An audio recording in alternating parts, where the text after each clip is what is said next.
No hay un chiste ahí para no estar aburrido. ¿Quién va a contar el chiste? No, estos güeros que no son serios, ingeniero.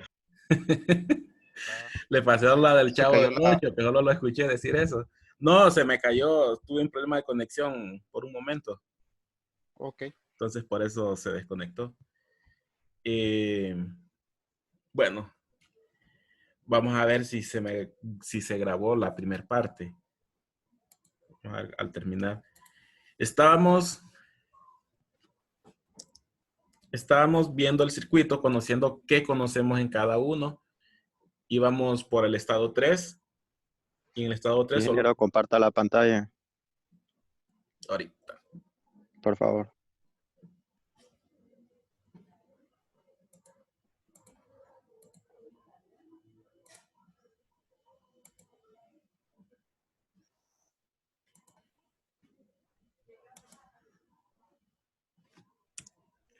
Estábamos viendo qué conocemos en cada uno de los estados.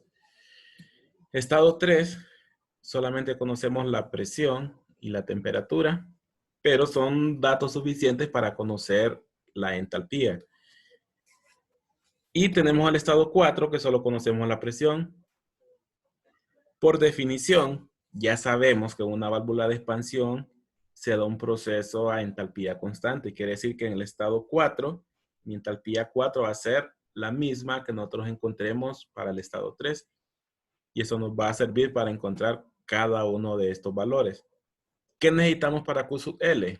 Bueno, necesitamos el calor ganado en el evaporador, es decir, H1 menos H4.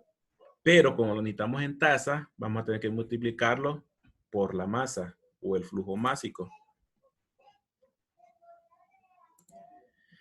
¿Qué necesitamos para el trabajo consumido por el compresor?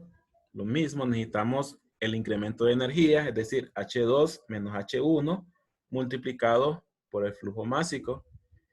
Eficiencia, en este caso eficiencia isentrópica del compresor, que necesitamos. Para la eficiencia del compresor, como es una eficiencia isentrópica, necesitamos lo que tuvo que haber consumido entre lo que consumió realmente. Es decir, H2 en condiciones ideales menos H1 dividido entre H2 en condiciones reales menos H1. Y COP es la diferencia entre el objetivo del ciclo, que es sacar un Q sub L, dividido entre el consumo del ciclo, que es un trabajo de entrada. Y eso lo podemos ver aquí, resumido en esta hoja. Aquí están las fórmulas, antes de ver cada uno de los datos.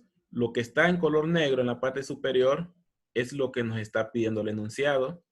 Nos dice que es referente 134A, el flujo másico y los 4 incisos que necesitamos encontrar. Q sub L, trabajo del compresor, eficiencia isentrópica del compresor y el COP. Luego, esta parte arriba de esta línea roja oscura son cada uno de los estados que acabamos de ver. O sea, estos que tenemos acá. Pero ahora resumidos en 1, 2, 3, 4 estados. Lo que está en color negro es lo que nosotros conocemos de cada estado. ¿Qué necesitamos para encontrar cada uno de los calores, los trabajos, las eficiencias? Necesitamos las entalpías de cada estado. Necesitamos las entalpías de cada estado. Entonces, ¿qué es lo que vamos a hacer? Uno, definiendo las propiedades de un estado, ver si son suficientes para encontrar la entalpía. La primera de ellas, primero, sabemos que es un vapor sobrecalentado. El enunciado lo dice. Si no lo dijese, tenemos que comparar estos dos valores. Si nosotros buscamos esta presión de 0.14 megapascales en la tabla de saturación, nos va a dar una temperatura de saturación. Si buscamos esta presión en la tabla de saturación, nos va a dar una temperatura de saturación. Por ejemplo, que nos dé menos 12 grados centígrados. Nosotros comparamos esa temperatura de saturación con la temperatura real. Si la temperatura real es mayor que la temperatura de saturación, quiere decir que es vapor sobrecalentado. Y ese sería el caso, menos 10 grados es mayor que a menos 12 grados. Entonces tenemos un vapor sobrecalentado. Si es al contrario, en lugar de menos 10 tuviésemos menos 14 sería menos a menos 12 grados. Entonces ese sería líquido comprimido. En este caso, el vapor sobrecalentado. Entonces nos vamos a las tablas de sobrecalentado, que ya las sabemos usar. Buscamos la presión de 0.14 megapascales y menos 10 grados centígrados. Y ahí vamos a encontrar la condición de 246.37 kilojoules por kilogramo para la entalpía. Esa sería entonces la entalpía en el punto 1. Vamos por este punto. La temperatura es mayor a la temperatura a la cual aquí se da el cambio de estado. Como es mayor, entonces sale como sobrecalentado. Y la energía con que sale es 246.37 kilojoules por kilogramo. Vamos al estado 2. En el estado 2 se incrementa la energía. El compresor le incrementa energía al refrigerante. Incrementa tanto la presión como la temperatura. Entonces ahora tenemos dos condiciones, 0.8 megapascales y 50 grados centígrados. Evidentemente, si ya era sobrecalentado en la entrada y le agrego más temperatura, va a seguir siendo mucho más sobrecalentado. Y entonces seguimos en las tablas de saturación, de sobrecalentado, perdón. Y al buscar la tabla de 0.8 megapascales e intersectarla con la línea de 50 grados centígrados, vamos a encontrar que la entalpía es 286.71. Aquí yo rotulé que esa entalpía, como es la condición real a la que sale el refrigerante, lo rotulé como H2A, como una entalpía real, porque más adelante vamos a ocupar la entalpía a condiciones ideales para el caso de la eficiencia entrópica del compresor. Entonces, SH de 286.71 va a corresponder a la entalpía real con que sale el refrigerante, o sea, H2A, que ya hemos visto en los otros ciclos para qué utilizamos la condición real a la que sale un fluido después de un elemento. Llega al estado 2 con una temperatura alta y una presión más alta. Entra al condensador, se empieza a enfriar.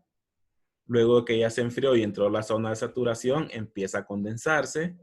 Luego de que ya se condensó, se sigue enfriando un poquito y sale como líquido comprimido. ¿A cuánto va a salir? Va a salir a una presión de 0.72 megapascales y una temperatura de 26 grados centígrados.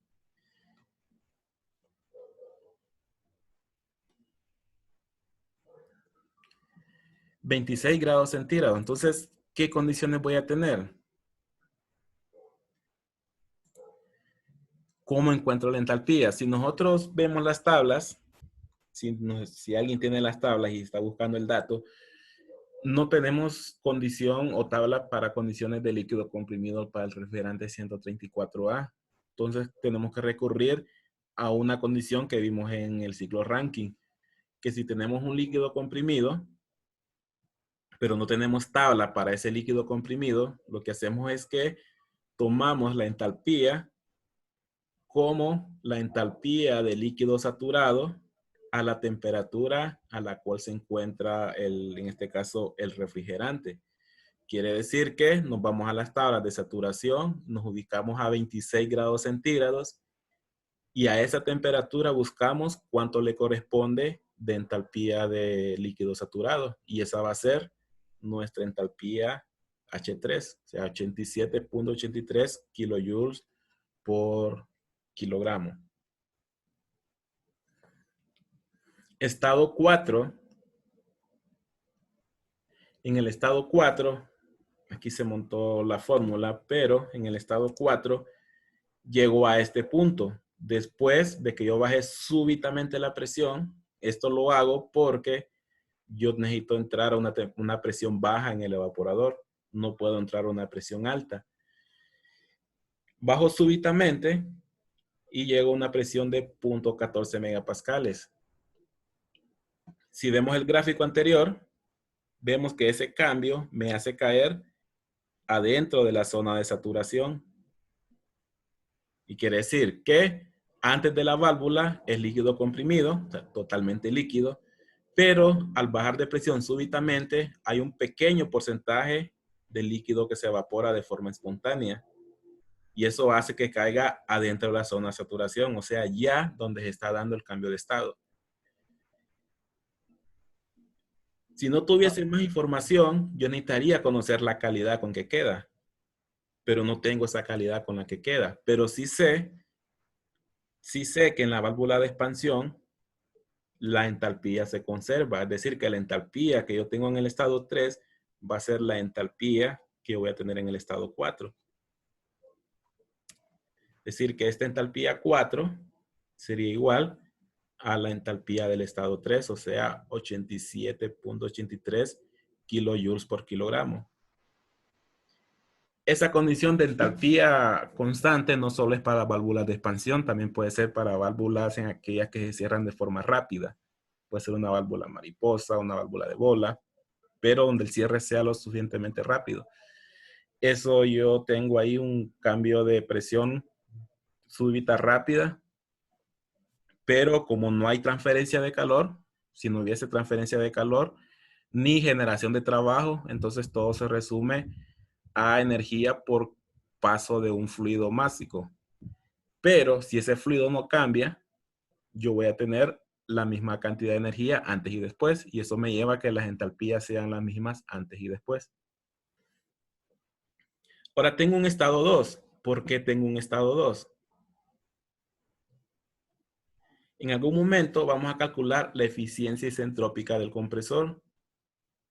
Para eso necesito encontrar el trabajo a condiciones reales, que es el que nos piden en el inciso 2, y también monitorear el trabajo a condiciones ideales para encontrar esa eficiencia isentrópica. Y las condiciones para el trabajo ideal, necesito condiciones ideales. Para eso voy a necesitar encontrar H2 en condiciones ideales.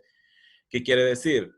Si voy a regresar al gráfico, yo ahorita tengo un H2 real.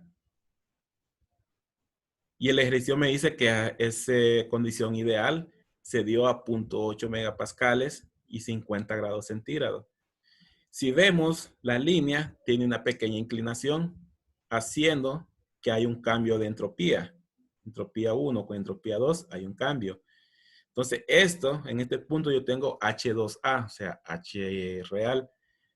Pero la condición ideal es cuando este proceso, en lugar de ser inclinado, es una vertical.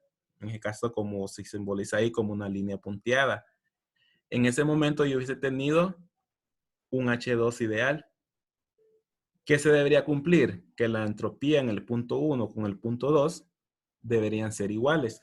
Y eso es lo que yo tengo en el estado 2 ideal.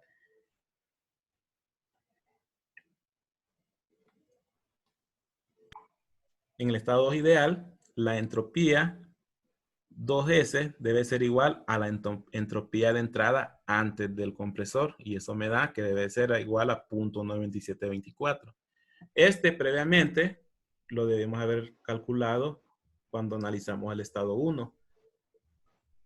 Si llegamos a este punto y vemos que no lo hemos calculado, necesitaríamos regresar y volver a buscar en la tabla de 0.14 megapascales sobrecalentado, intersectarlo con menos 10 grados centígrados y ver qué entropía le corresponde. Y de esa forma yo traslado ese valor al estado 2S.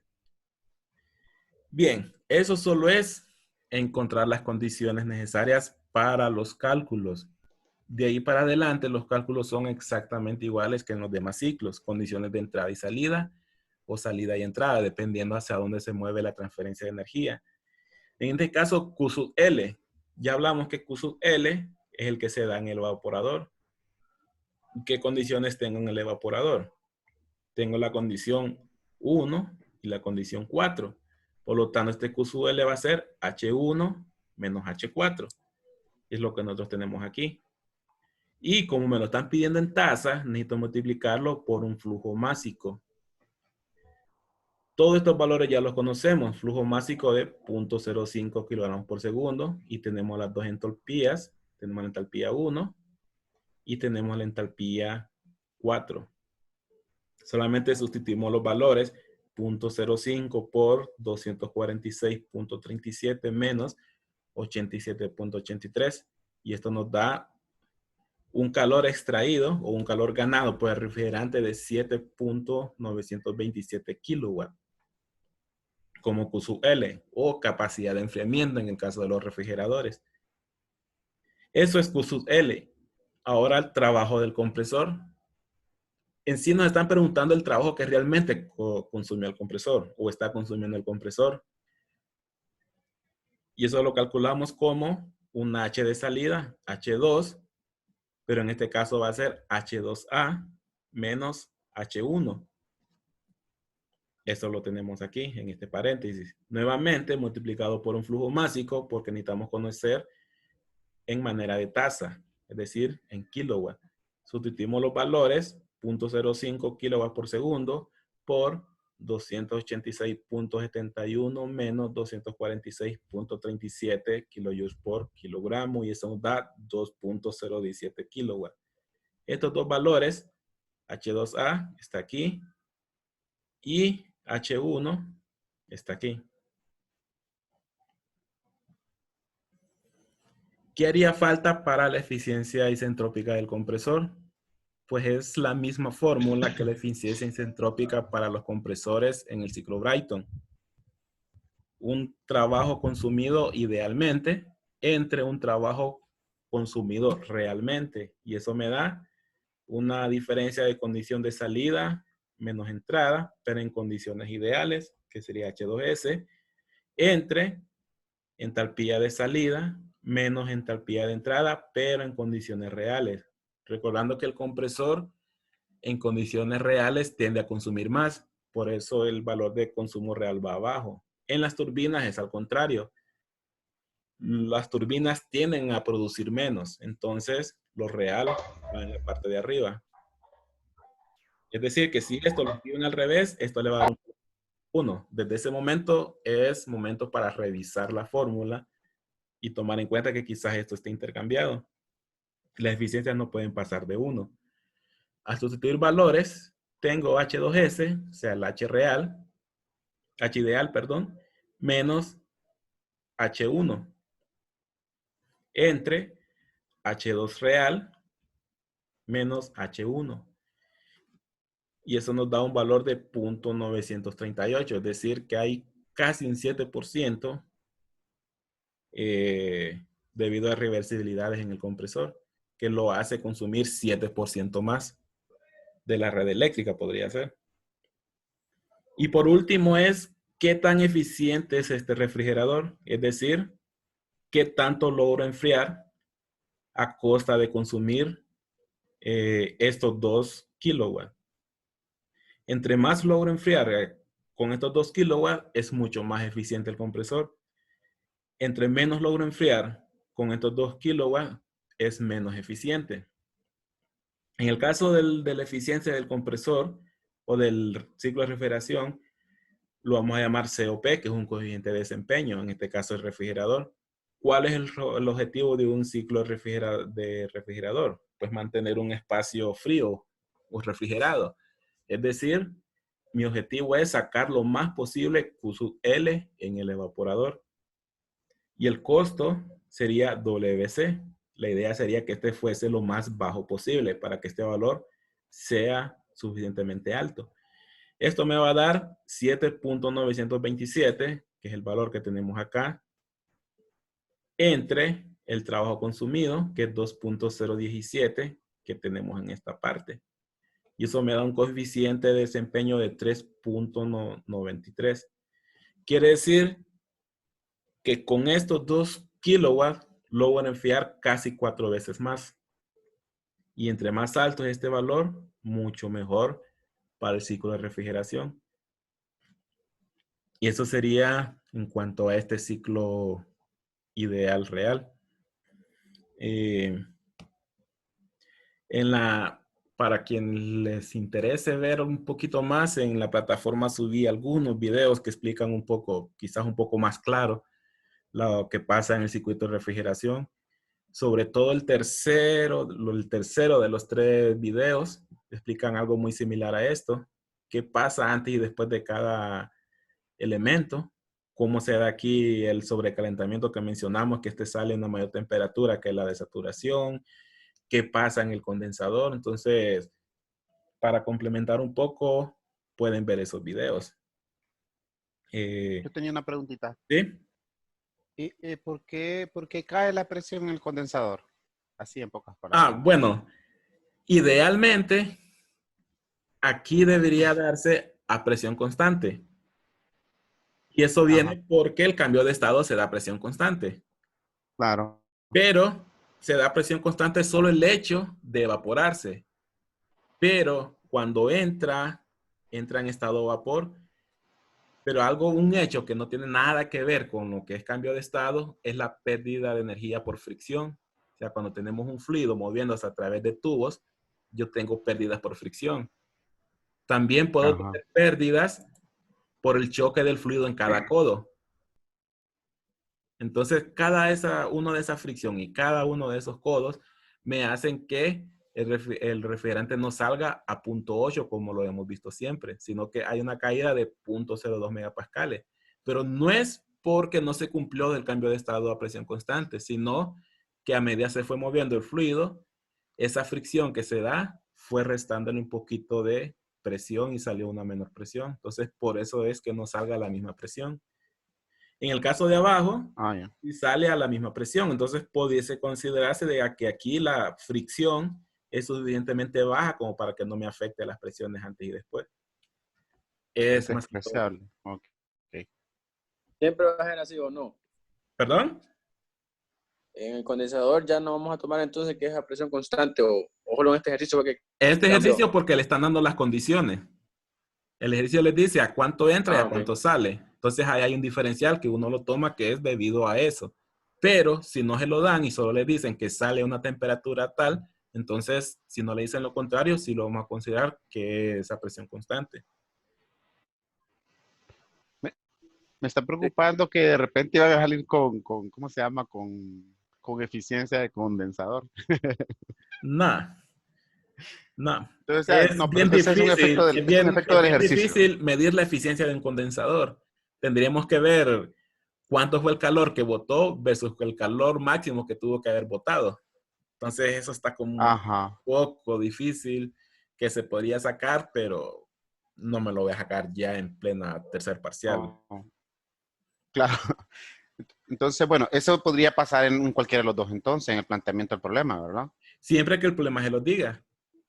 Digamos, puede ser que les diga que sale a estas condiciones y se condensa hasta 26 grados centígrados. Si le dicen eso, entonces vamos a asumir de que la presión no cambió y que salió a 0.8, porque no le estamos dando el otro dato. O se condensa hasta 26 grados centígrados a presión constante. Entonces ahí el ejercicio le está diciendo de que sí, ahí sí se cumplió exactamente.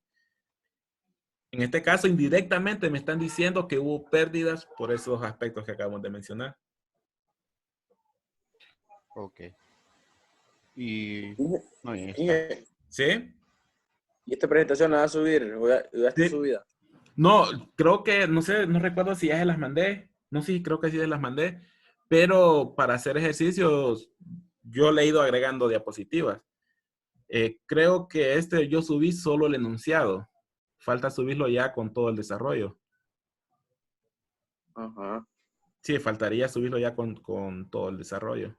Pero sí se va a subir también el video. Lo pueden mandar al grupo en el... Sí, Estas páginas extraídas. La presentación. Es que no sé por lo pesado del archivo. No sé hasta cuánto es lo que permite el WhatsApp un archivo. No sé, no tendría que probar y si no, pues va a estar el link de descarga. Puedo subir el link de descarga en la plataforma. O por correo. Capturas de pantalla.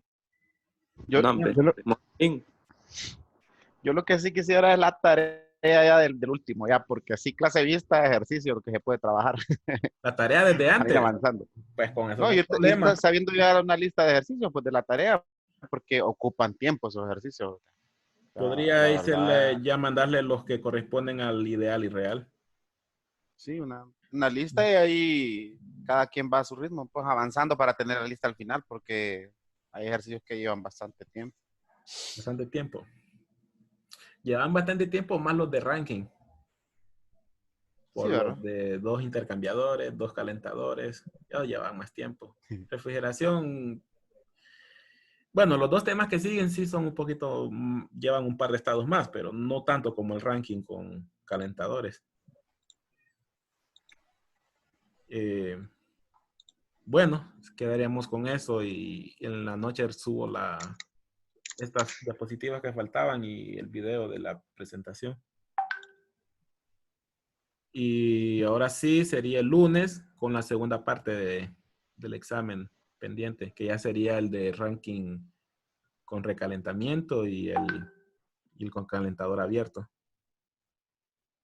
La misma metodología que ayer. La misma, Perfecto. Ok. la misma. Bueno, entonces Y continuaríamos. siempre duraba solo 1 hora 15 minutos. Sí.